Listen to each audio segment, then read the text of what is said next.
Have you ever wanted to put together your own guitar amp? Well, there's a fantastic kit out there. It's called the Mod 102 from Mod Electronics, and it's basically got all of your tubes, resistors, capacitors, everything you need to put together an amp, hand wired, including a great instruction manual.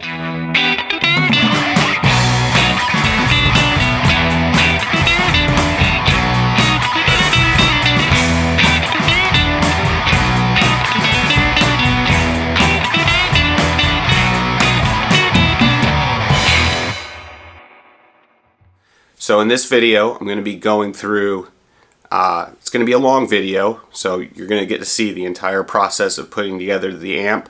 I don't really outline the steps too much. If you end up deciding to get the amp, you'll have the manual and you'll be able to go through those steps. But what I do highlight and what I do show in this video is the thought process that goes into some of the things you're going to need to know how to do in order to take on a project. On the Mod website, they rate this as a 5 difficulty on a scale of 1 to 5. So if you've got, some experience already with doing electronics and soldering, you can read a schematic, you can follow instructions, you can go through, steps to do a more complex project. Then this might be something you can take on.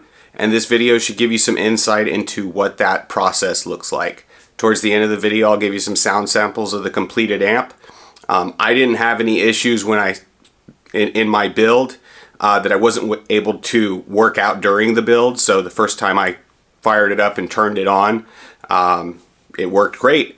But I do go over in the video, so you'll want to check out how I checked things at different steps in the process with like a multimeter, for example, to make sure that I was, moving along through the instructions successfully. And that's something that if you're putting together an amp like this, you don't want to just wing it and plug everything in. Even if you follow the steps perfectly, you still want to validate what you're doing when you're working on an amplifier. So it's going to be a long video, so if you want to kind of skip around, I'll add some chapter markers, and yeah, enjoy. Got some components and tubes that came with the kit here. The rest is just stuff on my workbench. So right now I'm on step 1, which is filing out the contacts to the chassis around the holes here, so there's a good connection for ground for any components that get mounted there. Finishing filing this off here. Just trying to make sure everything has a nice metallic surface on the inside. So just finishing off these smaller holes. So I did everything, all of the holes on the whole chassis, which is what the instruction says. It wasn't explicit it says each, but I'm going to assume it means all the chassis holes should have contact.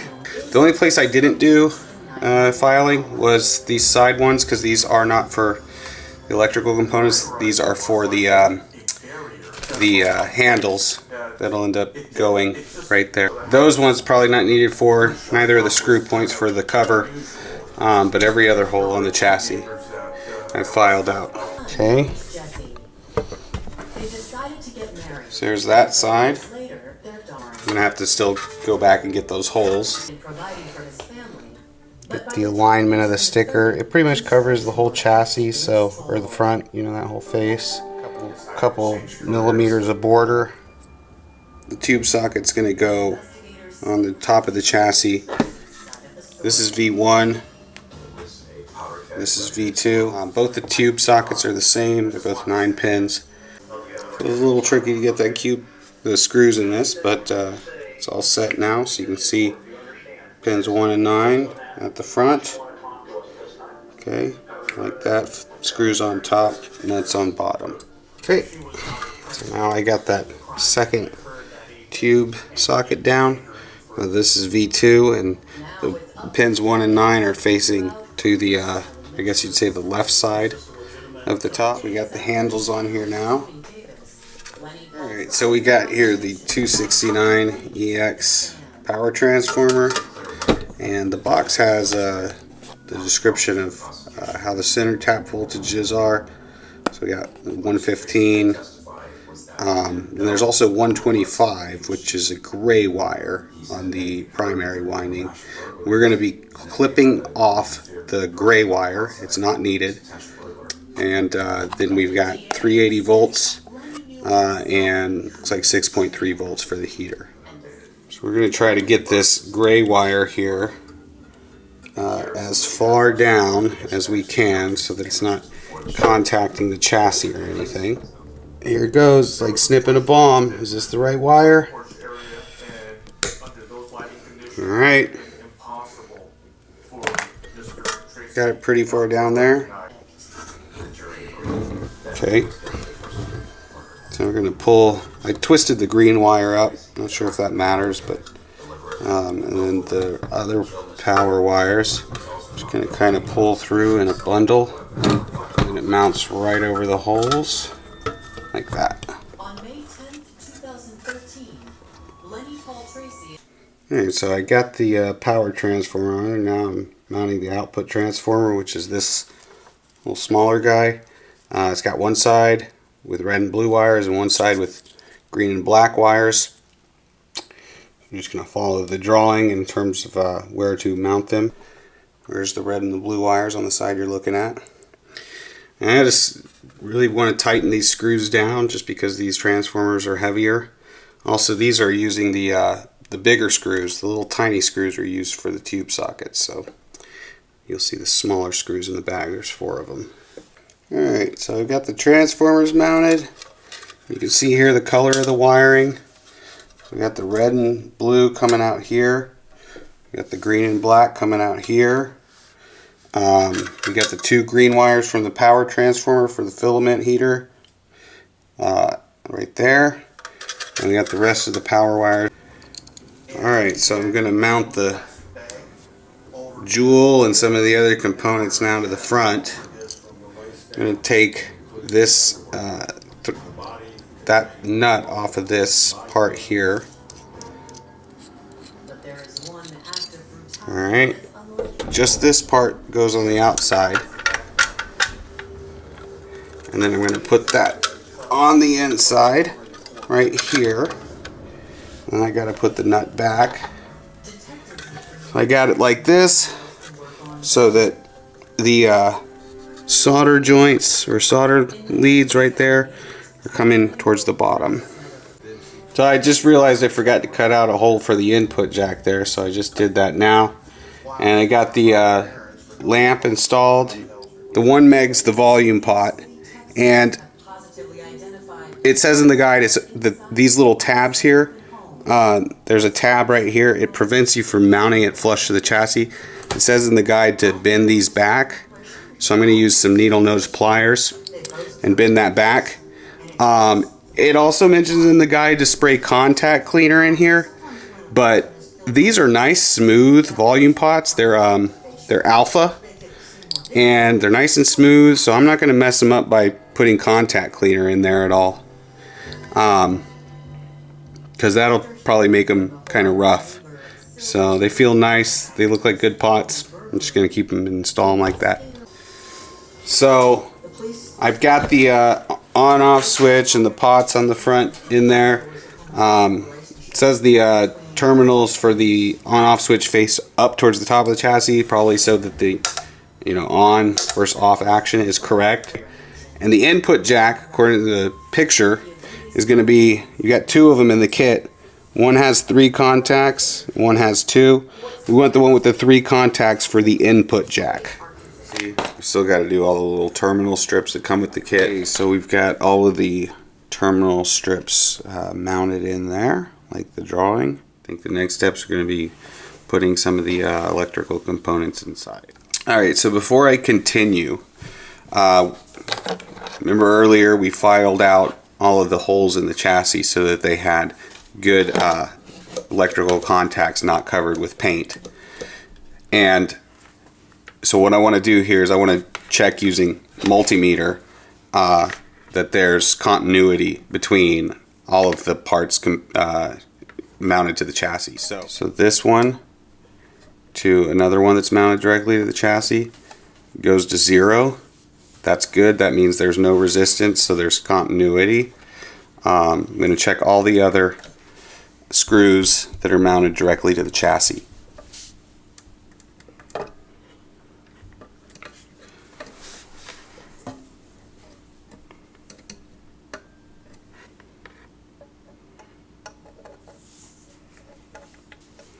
Oh, sorry, that's the wrong one. Here's the one that's mounted to the chassis. Okay. Looks like, just checking each one.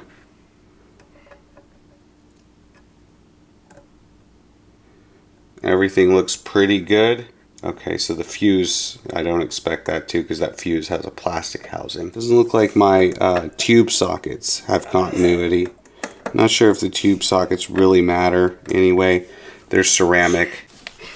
Okay, so when looking at the filter caps that come in this set, they're electrolytic capacitors, and your negative side of the capacitor is going to be where the arrows are pointing. So in this case, the arrows are pointing to this lead up at the top. Okay, you got your notch down here at the bottom near the positive side, and the arrows pointing to the negative side. So we can see here we've got all the arrows in the drawing pointing to T1's terminal, which are jumped, and that matches the schematic as far as the negative side of each of the filter capacitors all being jumped together like that. So just something to be aware of is as you're going through here, if you've got some basic understanding of the components in the schematic, to make sure that the way you understand you're connecting them via the schematic matches up with what you're seeing in the picture. I'm going to be checking this throughout the build just to make sure there's nothing wonky here. Obviously, I'd be real sad if any of these components popped because either I installed them incorrectly or the guide had them, the guide may have an error in it of some kind. So if I find anything that needs correction, I'll obviously make a note of it in this video. But yeah, definitely something to make sure you're doing rather than just plugging and playing each thing, is making sure you check your understanding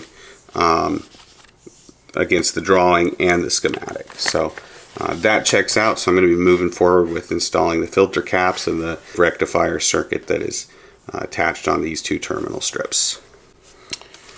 So going forward with these, installing them, the leads are really longer than they need to be. So I'm just giving a little extra and going ahead and cutting. I cut about 1 inch off of this 47 microfarad cap, which still gives me plenty to work with, but it avoids feeling like I need to twist and bend the leads to get them in the terminals. You definitely don't want to do that because these are basically like paper clips, and the more you bend them back and forth, they will break. So the wire that comes in the kit, it's this like cloth covered wire. I don't have that great of insulation wire strippers, so I'm just kind of spinning it around inside of the wire stripper at first. Just kind of spinning it to get it sort of scored, and then after that, just using a pair of scissors to kind of finish the job. Not lightly cutting down, just sort of pulling it till it comes off. Oh, and then also, it says on the ground of the filter capacitors to use the white wire. So it's kind of hard to tell in the drawings. The grayish colored wires in the drawings are going to be the green ones, and the black colored ones is going to be the white wire.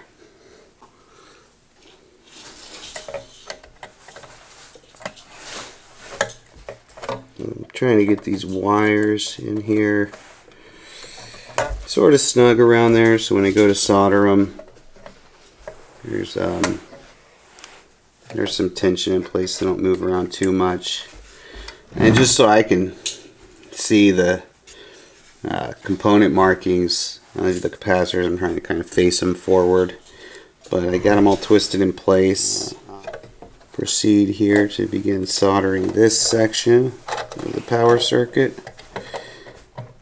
So I get this kind of tedious. See why they charge a lot of money for hand wired amps. I'm sure people have done this a few times, probably are better at it, but yeah, this is my first time doing this. Anything with like terminal strips. So this should be good. We'll go ahead and begin soldering. Alright, so I'm going to start with soldering here. I don't know if you can see where I'm pointing with the solder here and here. This is just terminal 1 connecting the ground of the filter caps. Okay, so if you've never soldered before, first of all, you want to get your solder gun nice and warm. You want to have it at least, running for 5 minutes. Maybe some solder guns are faster, but this one is the old school type. If you've soldered with it before, you should see some shiny solder on the tip. You can always test if it's hot by touching it to the solder, and you should see it melt right away. Okay? And you kind of got to get in here. What you're going to do is you're going to just a little, you're not going to burn them, but you're going to get, you just want to kind of touch the place you're about to solder and get all the different wires and leads and the terminal strip itself nice and warm, okay, by touching it to it. And then you're going to get a little bit of solder and put it on the tip, and you're just going to rest it there, and then you're going to feed it solder. If you do this right, you should get a nice and shiny and continuous solder connection. I'll show you those in a minute. I'm going to do the middle one now. Same thing. Get it nice and hot. And get the leads hot. Well, not really hot, just warm, right? We're just warming them up so that they receive the solder well, and make sure you got plenty of feed to reach in there with your solder. Alright, get a little dab on the end, kind of gets the juices flowing, and then we're going to feed in the rest. You may notice there's a spot on your solder gun where it is warmer than the rest on the tip, so be familiar with where that spot is so you can use it.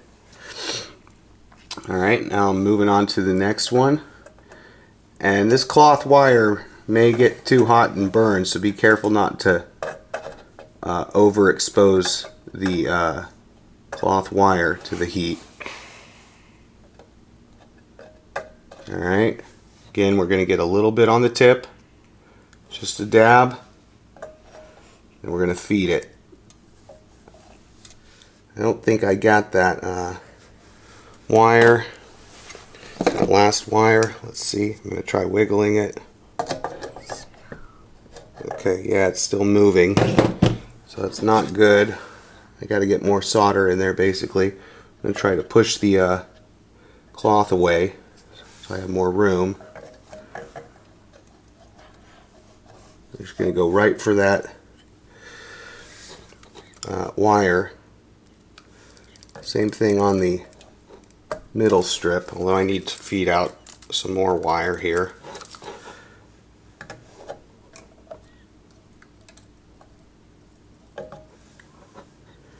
Okay.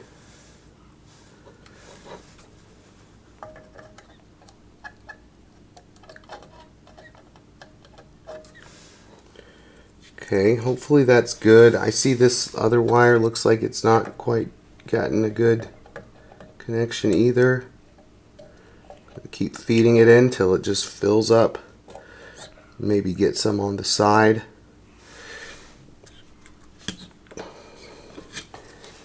Okay. Let's see if those are tight and don't move. That one's tight. That one's tight. Alright, so I'm going to show you close up, as close as I can get. It's good and shiny. If you don't see shiny, if it looks brittle, you want to go back and redo it, you want to have some kind of solder wick or something like this to pull up the old solder, and then just start over once it's as clean as you can get it. But that should be good. So we'll be moving forward with installing more components. So one of the things I'm doing here is, as I'm putting these components in, I'm bending the prongs a little bit forward after I'm cutting them and seeing where they need to be fit to the terminals, so that they kind of go in nicely and they'll face forward so I can wrap them around. So I'm going to take that and just loop it up under where they go in here, getting it into place, a little bit of clearance, and then just crimping it kind of down with my finger. Oh, I put that into the wrong one. So actually I'm going to need to adjust the length on it some. So I'm going to use the pliers to kind of give this another bend. I don't want to break the leads off of the resistor, but I'm just going to shorten it by bending it at a different place. There we go. Get the other one in there. Okay, that's good. Now crimp it down, twisting it around.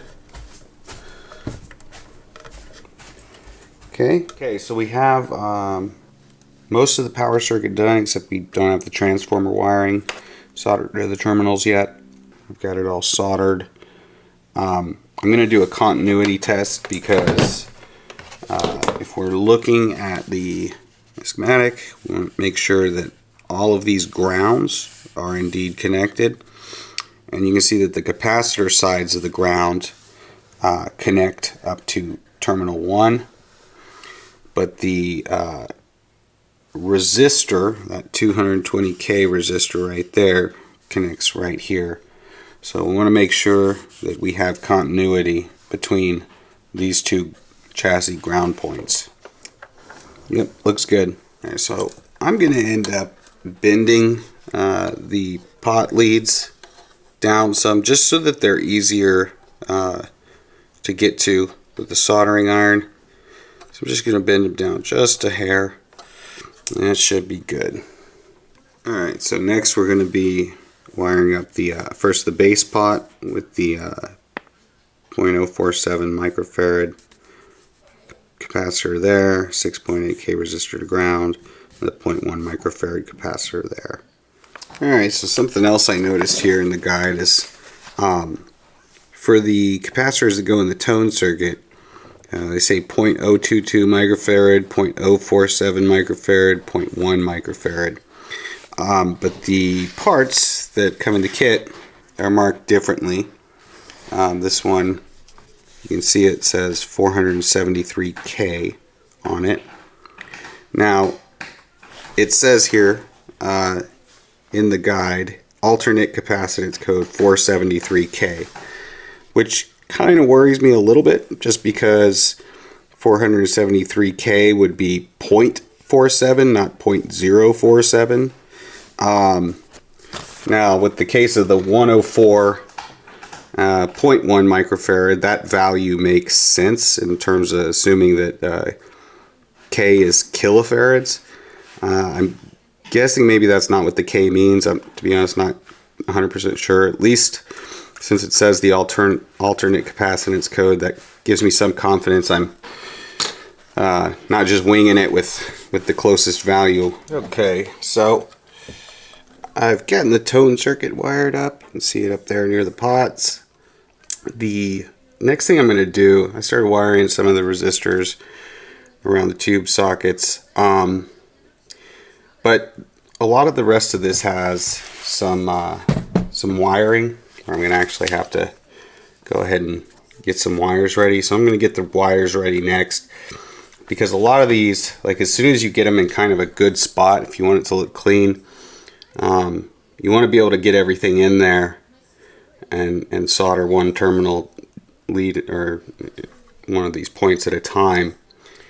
When you're doing this, you also, I found, got to be careful to like not have the leads touch the edge of the pot, I'm kind of trying to keep some of the wiring away from like either other wires or the chassis itself, just kind of trying to keep some distance between components. One thing I'm noticing here is in the picture for the V1 socket pin 7 is it's got a green wire going to the volume pot, and it kind of looks like it's soldered to the case of the volume pot. But if you notice here in the section 5, it says connect a white wire from pin 7 of V1 to the volume pot's wiper lug. So I'm going to be connecting it not to the case, but to the wiper lug.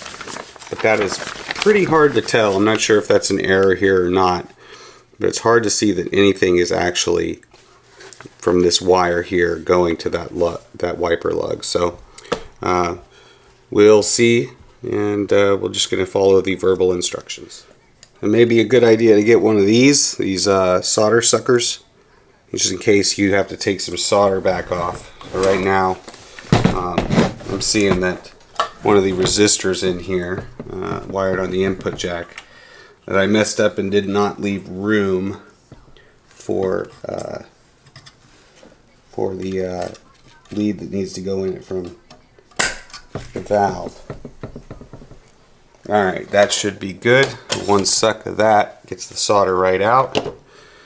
I should be able to now get it in to a little bit of a hole I've got, hopefully. I need to move the resistor some, get to where the solder came out. Alright, now I was able to get that wire in through that hole up in the input jack. So go ahead and kind of move it away from where the guitar cable come in. I'm going to use the pliers to get a little bit of bend around corner. That way I can clip it easily when I'm done soldering it.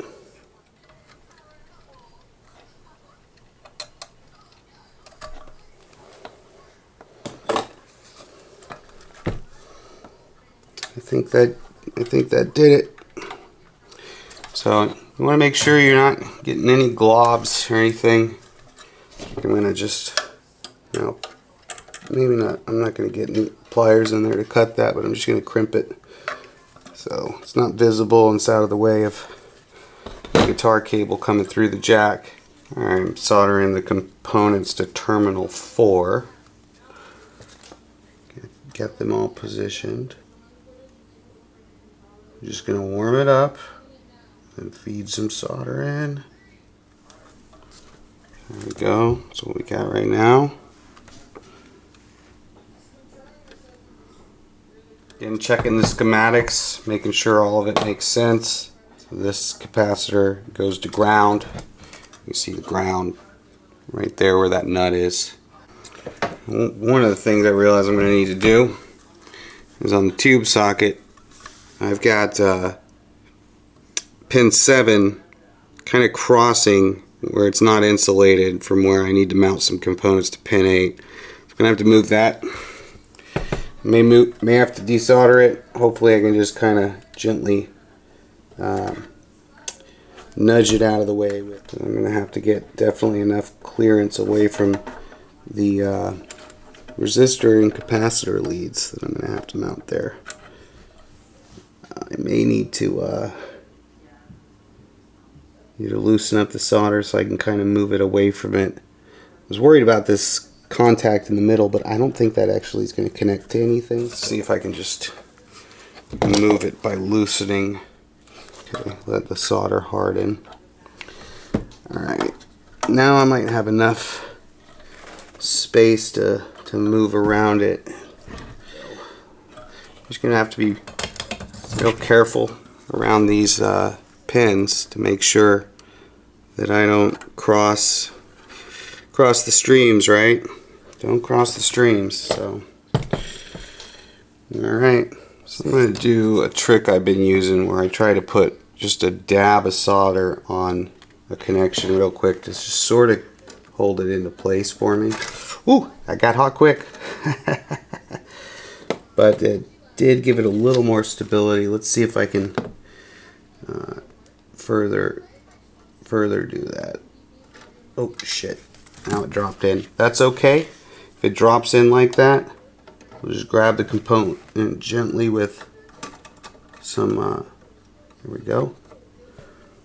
There we go. So I kind of got it up. One of the things I'm trying to do in this build is I'm trying to make it so all the components are readable, so you can see the values on them from the top.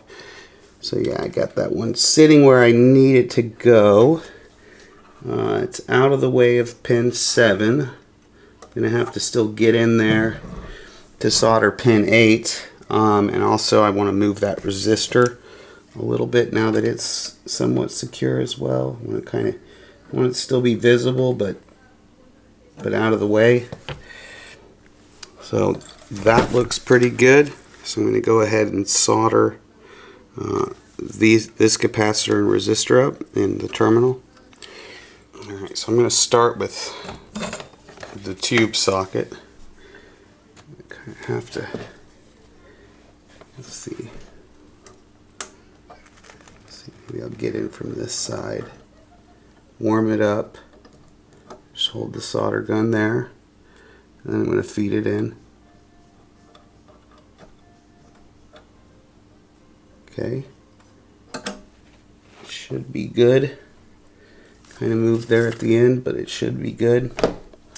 It's going to be tricky getting to those leads to trim them out, but I'll just have to work with it.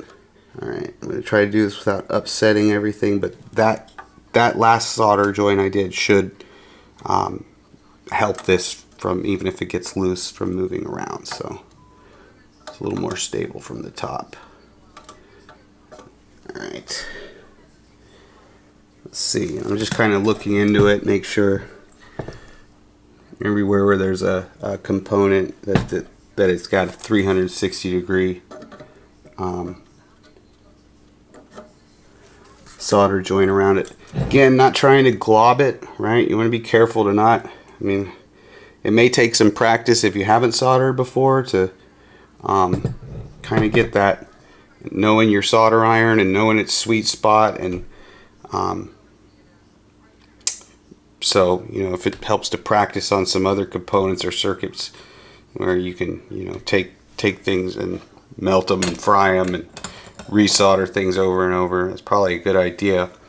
But a number of these, I haven't recorded it, but I've had to go back and kind of from multiple angles go around the thing, and I could see spots where certain parts of the lead weren't completely surrounded by solder, which might work for now, but down the road, if it loosens up, that's just a problem waiting to happen with a component that could get loose. So, you know, after kind of everything's in place, I've tried to go around a little bit and as best I can get the solder in there. There's a couple spots where I'm still not super happy with what I was able to do.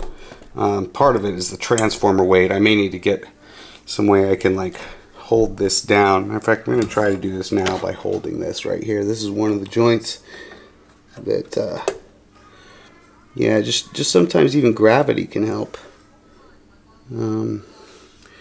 So then I'll try to just dab some solder. I can only do this with one hand, but this one's tough because I got a diode right next to it, and I don't want to melt the diode holding the gun there for too long. You know, without having a hand to feed solder, it can be very tricky. Sometimes it's not even doing anything when you just hold the iron to it, which can cause you to be tempted to melt components, which you don't want to do. So you just got to be super patient.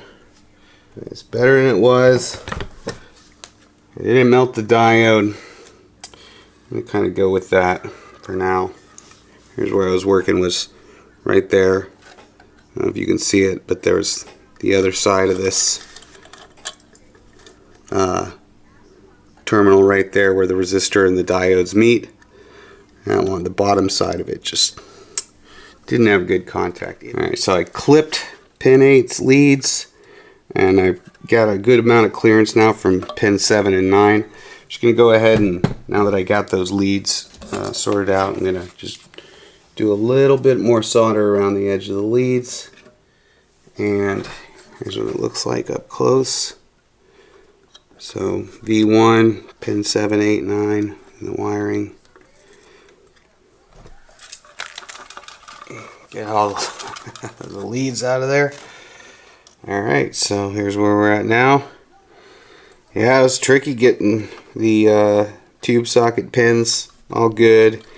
I had to use my little mini file to kind of make sure I had a good amount of space between each of the pin sockets when I was all done setting the wires. But you do got to move these wires around quite a bit just to get a good angle in there with the solder gun, and you got to use needle nose pliers a lot to kind of move things around very gently. So easy does it with getting those set up, but all in all, I think our tube socket looks pretty good. So I'm going to move on with wiring up V2. Something here to note, I forget if I mentioned this or not already, but in the instructions you can see that the resistor on the input jack, one side of it goes to both of those two pins. So there's also something similar in the V2 that I just noticed.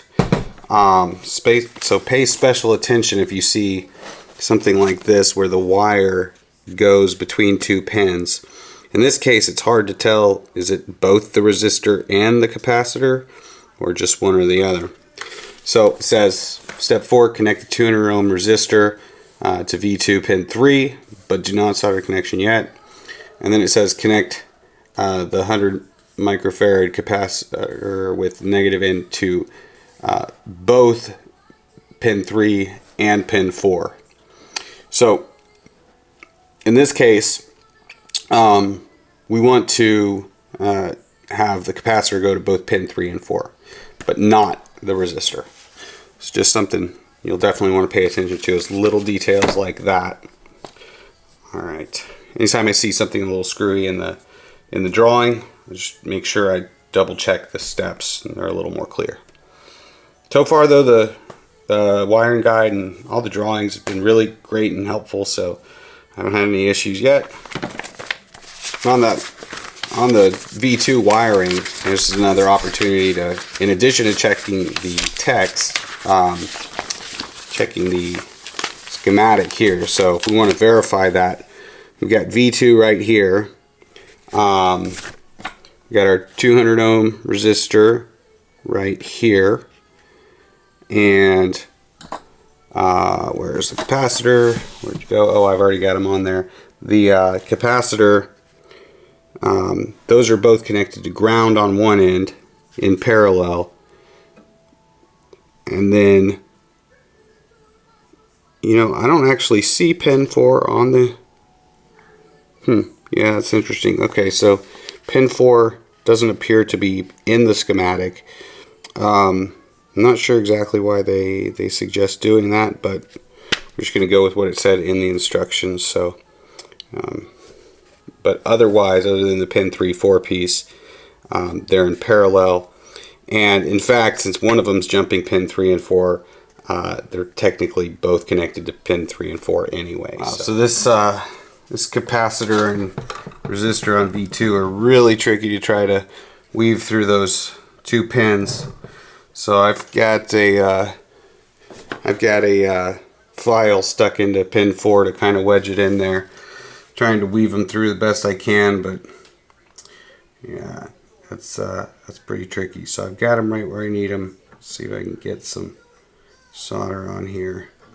Make sure there's plenty, because they're really not through the pins very much, if at all. Let's see if I can get my solder iron out of there now, or my file. It looks like I soldered my file to it. Alright, get a little more on pin 4. And I'm trying to get this resistor not too close to this capacitor and kind of not too close to anything else, because this resistor is probably going to get fairly hot, since it's a 5-watt resistor. Something else I didn't mention earlier as well, but just if it's not obvious, the larger resistors are the 1 watt. These smaller ones, like this, are the half watt. So towards the end on V2, there's a 220K resistor. If you are doing this also and you wired the small 220K, sorry, I wasn't holding the 220K, which is a red, yellow, gold. If you've got the small one in the power circuit, you need to take that out. The half watt's supposed to go on V2. The 1 watt, the bigger one, is supposed to go in the power supply. Okay, so V2 is done. There's only the 4 pins that it's going to use. So got the resistor, big resistor, the capacitor, and the medium resistor, I guess you'd say. Getting ready to wire the output jack transformer, or the output jack to the output of the output transformer. A lot of output in there. So this black and green wire, you want to make sure you twist them up. I don't think I'm going to trim them any. There's plenty of space in there. I don't expect there will be much interference, so I'm just going to go with that length. Green goes to the ground, which the ground you can tell either by the drawing in the manual or the fact that the ground will always go to the sleeve of the cable, the connector. So if you see which one is connected to the center of the jack, that's the ground, that's the green wire. Let's see, take a closer look. Yeah, looks good.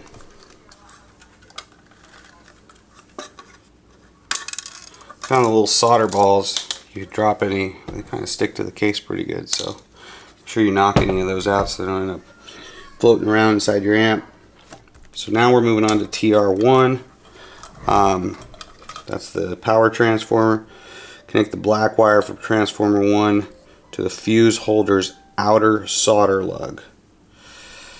Prop this lug slightly away from the fuse holder's plastic body and plan for a little slack before cutting. So this one here, definitely I'm going to want to cut. It's very long. This connects to the fuse. It says prop this lug slightly away from the fuse holder's plastic body.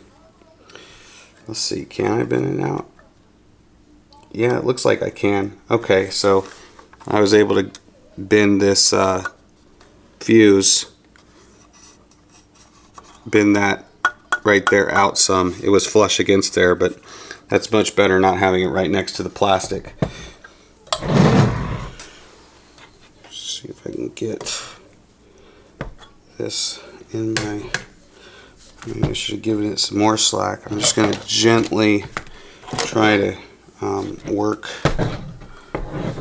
around without cutting through the wire. Worst case scenario, I'll use my teeth, which I don't like having to do sometimes, so it works. It does that. That doesn't seem to be working that great. Let's see if I can do it with scissors. That seems like I got it. There we go. Got a little tiny bit.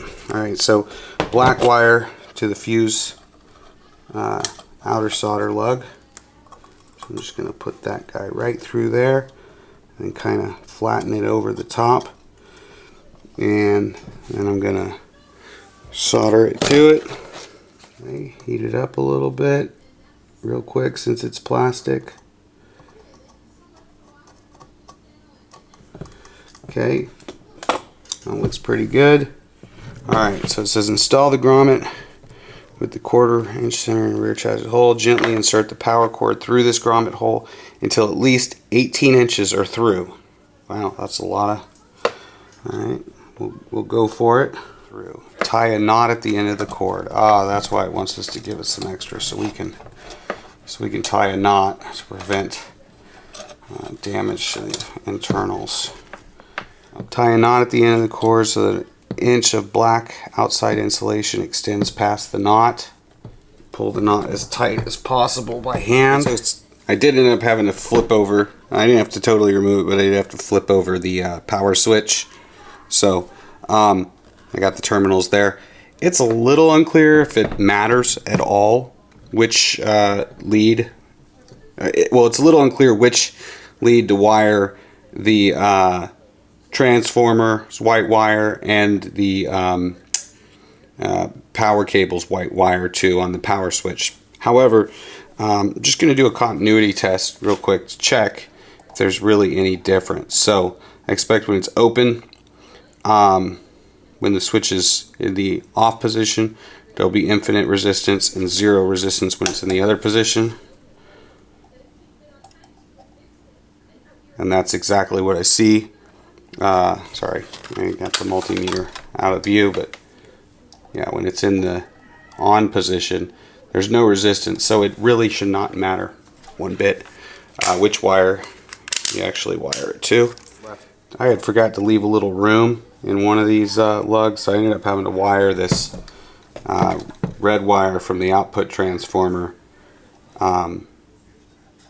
to kind of just to the surface, which isn't ideal, but I managed to get a good connection. Alright, so there's one white wire, and then my other white wire is from the power wire. That one I'm not going to need as much slack. I'm also going to run it behind these other wires.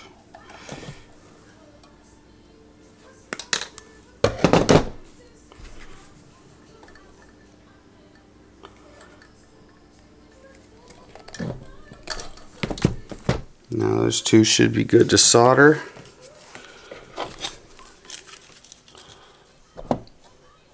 Notice how I'm soldering from the opposite side I'm holding the iron.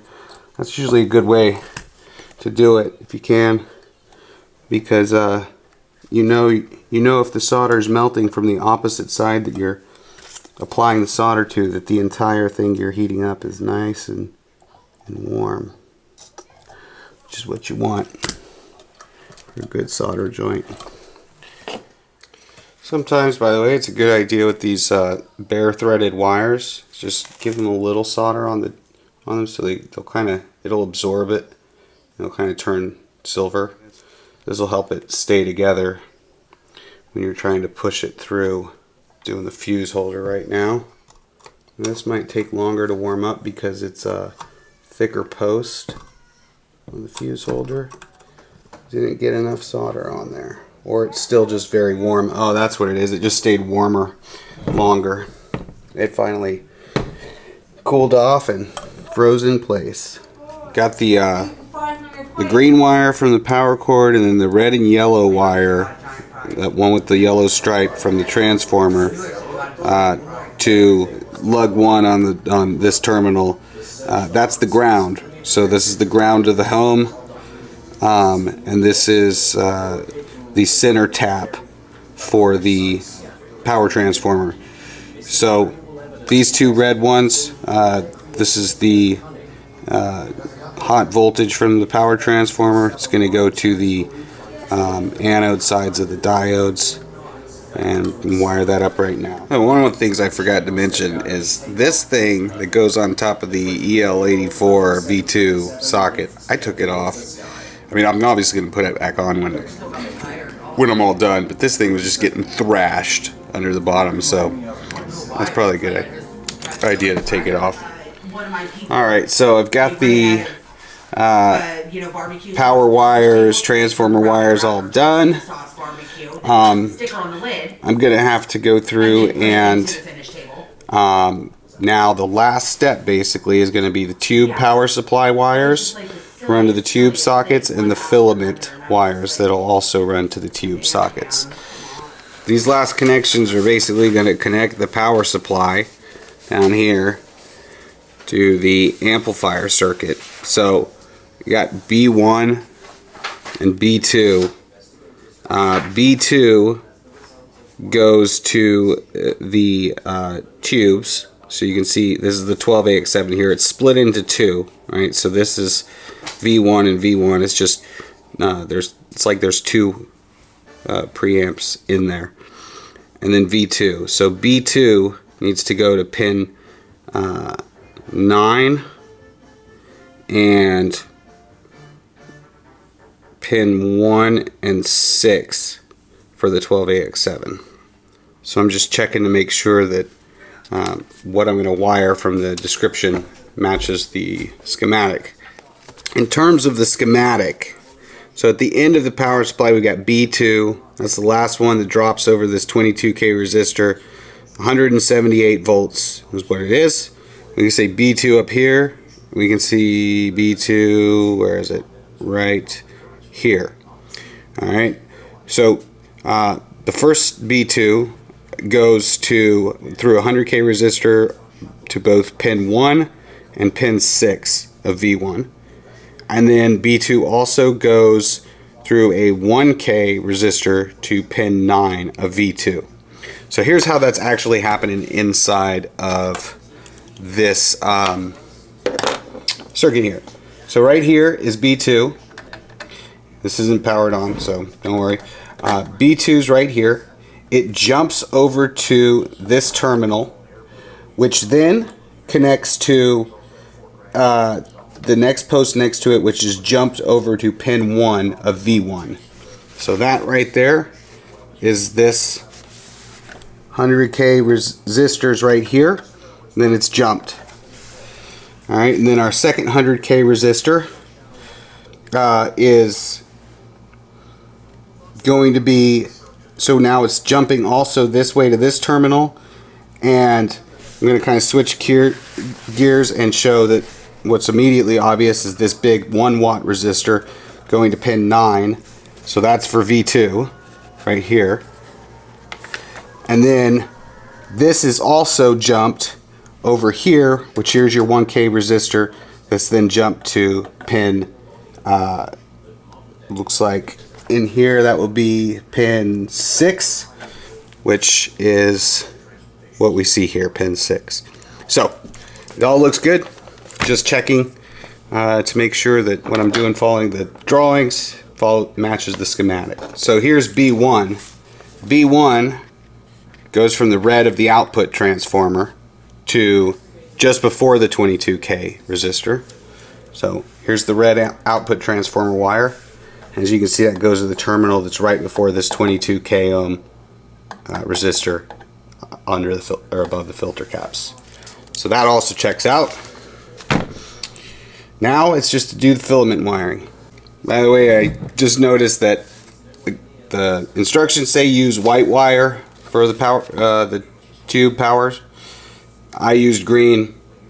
It's not really going to make any difference. They're both the same gauge and everything else. So it looked like the green gray wires in the pictures, so I just went with green, which to me makes sense actually, because we're for the most part in here using white for grounds, at least there on the filter caps. Alright, so I got these filament wires twisted up. There's going to be another shorter set of them going from V2 to V1.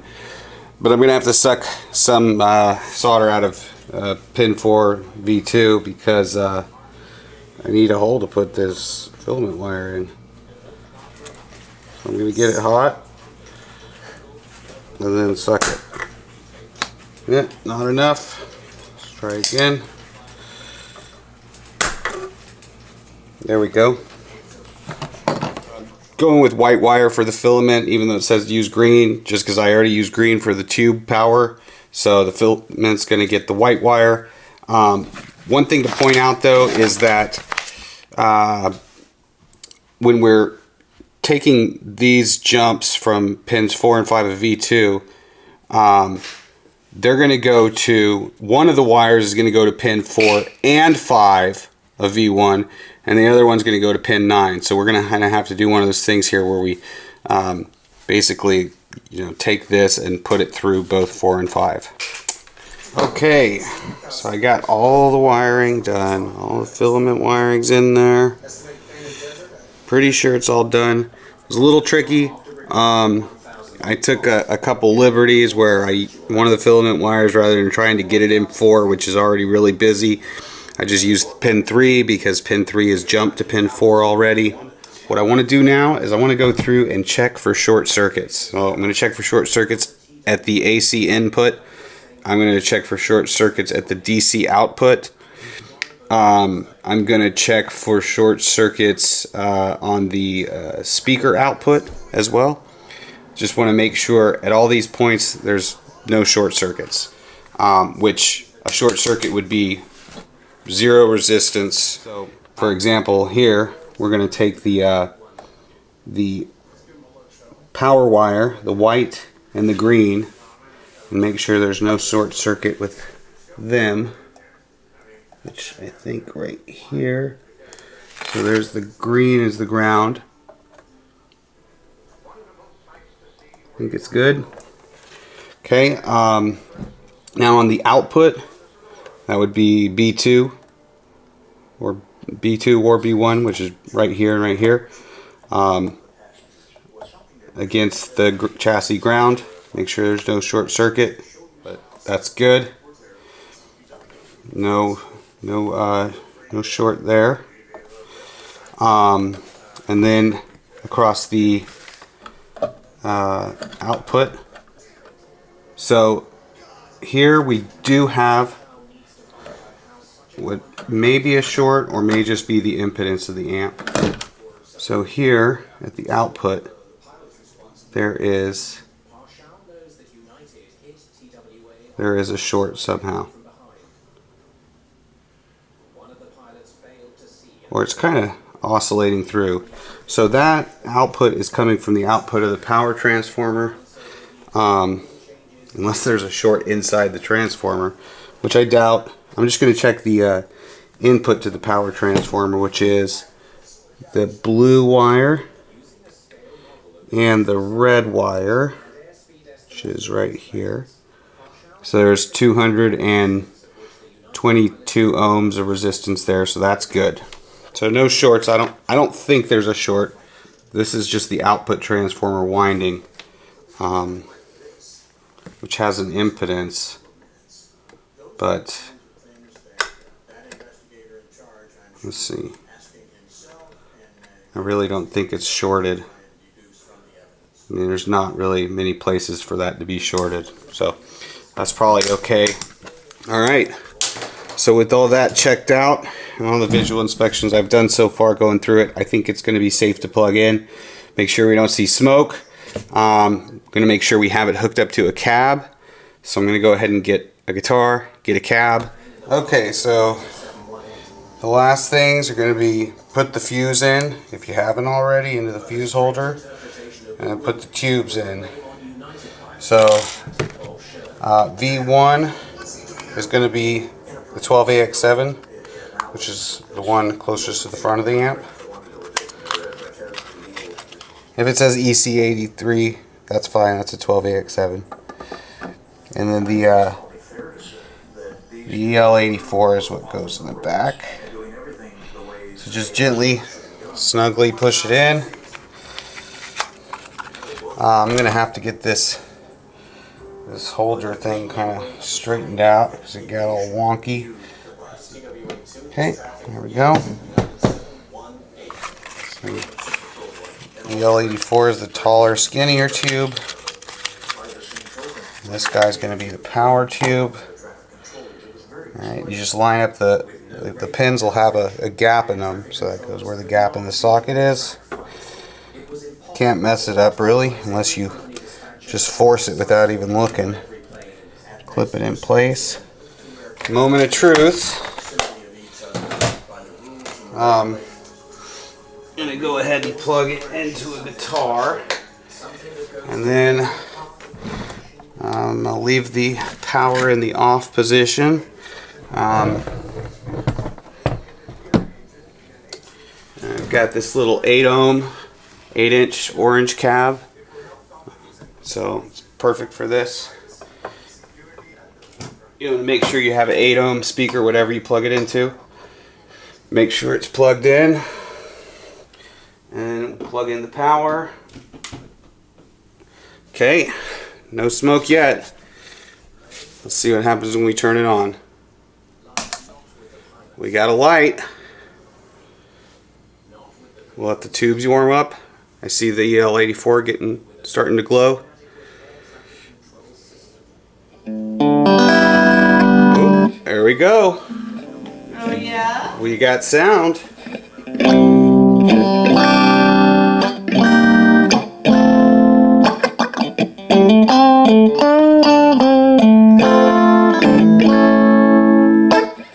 Cool. See with the bass all the way down, the treble all the way down.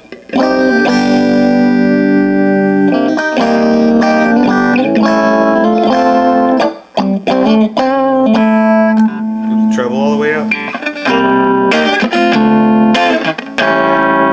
Bass.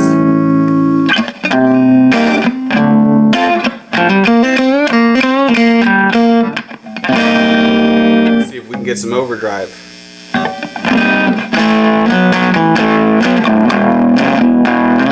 Turn the bass down.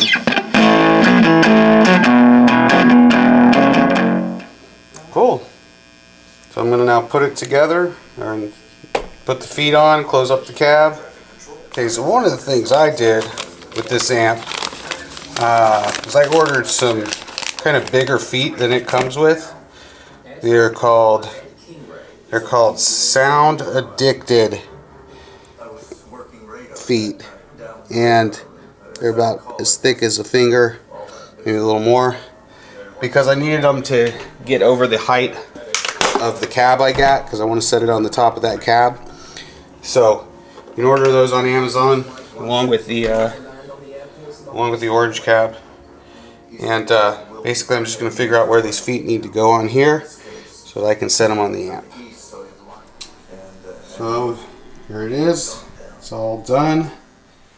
So now I'm going to give you some audio samples that I've recorded with a Audio-Technica AT2020 condenser mic.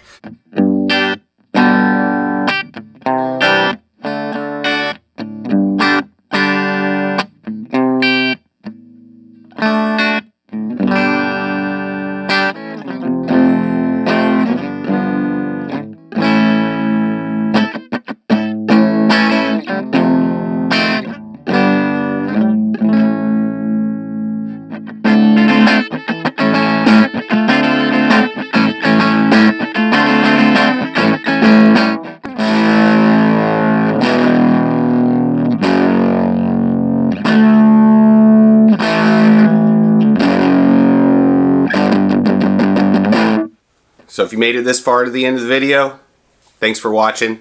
If you enjoyed watching this and you'd like to see more content from me, give the video a thumbs up. In the future I'll be doing perhaps additional amp builds, but also some stuff with music theory, education, maybe some reviews of my own personal gear, and song demos, things like that. So thanks again.